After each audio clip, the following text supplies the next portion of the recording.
something called tuna sashimi. 3, 2, 1.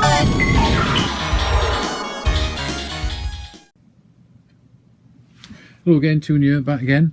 It's that time of month again, and it's not what you're thinking. This is pretty much pick-up time. Hadn't planned to sort of buy that many things this month, but I did pick up a few things, and I done a bit of a mega deal with my mate for a piece of a kit. So we'll check it through. So anyway, first thing I picked up was the Darkness 2. This is on the PS3. It's a limited edition version. I don't know if you can really see it, but it's got a really cool hologram cover on it. And let's pull it apart, and there's the inside cover. So I really enjoyed the first game on the 360 years ago when I played it, but I never actually really got around to playing the second game. So I picked up this one from Morrison's, actually, in a fine enough place, and they had it for £5. So I thought that was pretty cool. Brand new, come with all the extra content. And it's got some comics, the original comics, and now you can download on it. So that was my first thing I picked up. The second things I picked up, my mate was getting rid of a few games he didn't want. So PS2 games. So he gave me a really nice copy of Virtua Fighter 4, Japanese one, which is pretty cool. Gotta love Japanese PS2 games. So if you like Virtua Fighter, this is actually a pretty nice version of Virtua Fighter. A bit different to 5, but you know, pretty cool game. So I had that. He also gave me a UK copy of Strikers 1945, sorry, 1 and 2. Two classic arcade games, brilliant arcade games actually, on the PS2. So you can't fault that. I love shmups, as you may have guessed. So that was a nice little gift. And he also gave me a Japanese copy of Orochi, which I've never ever played. It's a KO game, so it's probably a bit like sort of Destiny Warriors and that type of, I don't know whether you can really see the sort of back of it. So I haven't actually tried that, so he gave me a copy of that. So look what else we had, yeah. Right then, onto the sort of main things he gave me. I'll tell you what, I'll show you this one first. He gave me Resident Evil Gold Edition. This is Resident Evil 5 actually. Did quite enjoy Resident Evil 5 when I first originally played it. It is a bit weird. It's about halfway through, all of a sudden the zombies start having guns, which is a bit strange, but it was a pretty good game. It wasn't bad, like. So he gave me a copy of that, which is quite nice, because I do have an empty box of this, but I don't know what I did with the disc. So that's that. Right, now to sort of the retro stuff. So what I also had, I'd done a mega deal with him. I was just popping down to see him, and he texted me saying, are you up for a deal? So I was like, oh, I intrigue. Gotta love a good deal. I love a good swap. So I swapped him a load of stuff. I had some really nice limited edition Street Fighter 4 joypads for the PS2, and you know, never been opened. And I give him I did have a Game Gear, so I give him a Game Gear and my games, and he gave me a load of other stuff. So I run through what I had. This is what I had off him. So the first one is a UK copy of Double Dragon 2 on the NES. Can't fault that. It's boxed as well, which is quite cool. It's a little bit tatty, but it does the job. Unfortunately, I'm not really that interested in the UK games. I'm more interested in the Famicom games. So this is on eBay, which is quite cool. So it'll give me, you know, get rid of money back for what I give him. He also gave me Maniac Mansion, which is another NES game. I don't know if you can see on there. This one's like a adventure game type thing. It's, you know, it's supposed to be a classic. I've never really played it, to be honest. But it's saying on eBay this as well. This is the funny one. You give me a mint copy of the Barbie game, and I've done a bit of looking on eBay, and it seems to go for quite a bit of money, which is crazy. But it's a pretty mint copy of it. It's got, you know, it's nicely sealed in a packet, and it's got the booklets and everything. So that's an eBay job as well. So people tend to seem to sort of like this Barbie game. I've never actually played it, but yeah. So you give me that as well, which is quite cool. What I also had off him, I had two really nice Famicom multi-carts off him. The first one is this. Why it's got a picture of Dante on there, I have no idea. But there's about, I think there's about 500 games on here. And there's probably about 100 and maybe 150 separate games on here. And they're all really good stuff as well. Like the Gradius games are on here. Shatterhand is on here.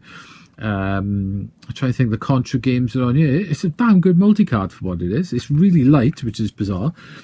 But I don't know exactly how, just looking inside of there, it looks like there's only 1 or 2 chips on it. But there's a hell of a lot of games on here. And there's some really nice multi-card. So that was a good deal. And you also give me another multi-card, which is this one, which has got even better games on it. And I can't even remember the list on here. There's about 400 games on here. And there's some really good stuff on there. There's a few, hacks of the same game, but there's a good 100, maybe, 150 games actually on there. So you can't fault that. Huh? So there were 2 really nice multi-cards. Here's my phone going with Ghouls and Ghosts. He also gave me the Namco tennis game, or Namcart, which is Namco anyway, but Namco tennis game. I think this is pretty much like a tennis adventure game, pretty much similar to the PC Engine version on the Famicom, so that's that. He also gave me back my... I can't remember the exact name of this game, but it's pretty much just an Adventure Island game. Adventure Island Bug something. It's not like Adventure Island. Master Higgins is on you, but it's more like you get like a fairy flying around. You shoot the enemies with a fairy, and then you go into houses and do things, and it turns into a breakout game. It's actually quite an interesting game, but it's basically Adventure Island sort of slashed sort of Arkanoid. It's pretty different, I give it that, and it's quite a nice little game. So I had that. I also had, which is a little bit different, on the Famicom they did a disc system, so I had off him Load Runner on the Famicom disc system. So that was that. Like I said, a bit more all control. This is in really nice nick as well, and I only think it's been opened a few times, to be honest, if it has been opened at all, actually, because it looks like it's still sealed. But yeah, that's the disc system, sort of that game, Load Runner. And the other one is Wardener on the Famicom disc system. Classic arcade game. So I can open this one quite easy, just to show you the actual Famicom discs. And there's what the Famicom discs look like. They got a pretty cool imprinted Nintendo at the bottom of them.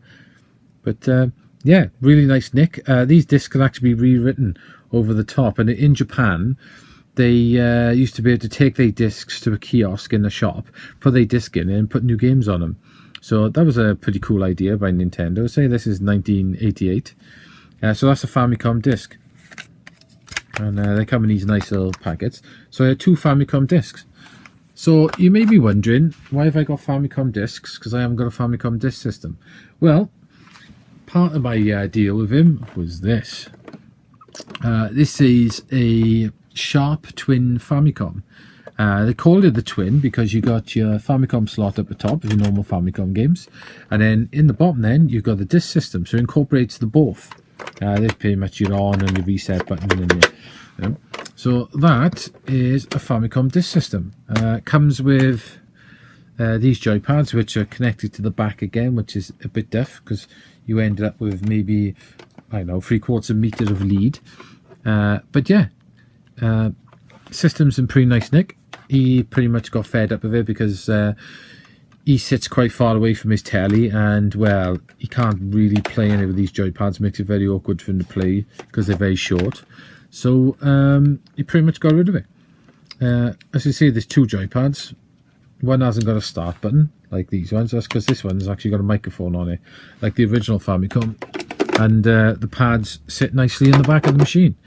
So yeah, I say these ones, the good thing about these ones is, as you can see, they are actually standard AV out, which the original Famicom hasn't got AV out. It's just, pretty normal area lead in Japan, which is useless to us.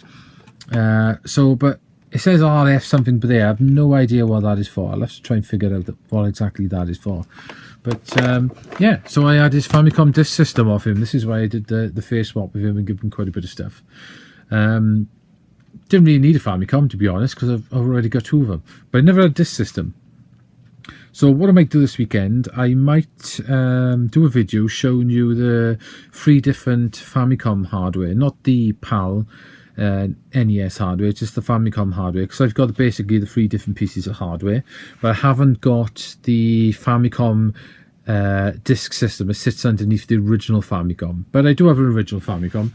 So I'll probably do a video this weekend showing you the differences between the 3 machines and what they actually did with the 3 machines, and I'll show you a load of cartridges and disk systems and things like that. So yeah, so anyway, that's my pickups for this month, ending August 2015. Like I said, I didn't really plan to pick up a lot of stuff this month, but hard to say no to a text saying, do you fancy a mega deal?